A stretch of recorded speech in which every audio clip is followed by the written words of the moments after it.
Meet Barney Frank, 16-term congressman from Massachusetts, civil rights advocate, and former chairman of the House Financial Services Committee. On Thursday, February 23rd, he came to Cal to talk about the U.S. Israel relationship. I had told AIPAC in particular that I thought it was unfortunate if on certain campuses students who were supportive of Israel felt intimidated, and that I would be glad to make the case that I made, which is that for those of us who are on the left, who are liberals, Israel deserves a great deal of support. Frank did not comment on the university's recent attempt to divest from corporations dealing with Israel, but he did praise Cal for political action. I think students are doing a very good job in many cases in insisting that their universities not be spending money to help people be treated badly in workstations all over the world. The congressman also mentioned his support for affirmative action on college campuses.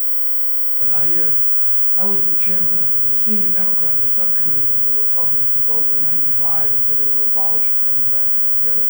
And one of the things that helped us defeat that was a man who said that if there had not been affirmative action in the U.S. military, he never would have been promoted and have had a good career. His name was Colin Powell.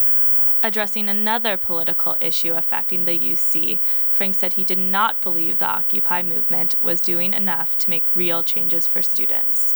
Protest in and of itself doesn't do anything. Protest, it makes you feel good, and you go out with your friends and you get emotional support. Doesn't go anywhere. Frankly, I think the Tea Party, with whom I very much disagree on the issues, does a better job than Occupy, where I'm in closer agreement, although not identical.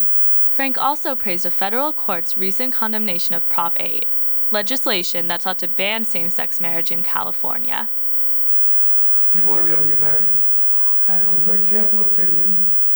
It did not prematurely present the U.S. Supreme Court with the opinion about whether or not there's a fundamental right to marry under the U.S. Constitution for those of us who are gay or lesbian, but very narrowly said California could not take back what it had given.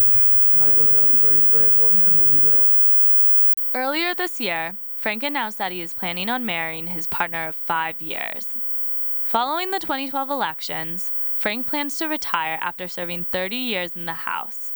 Reporting for CalTV, this is Lindsey Gavens.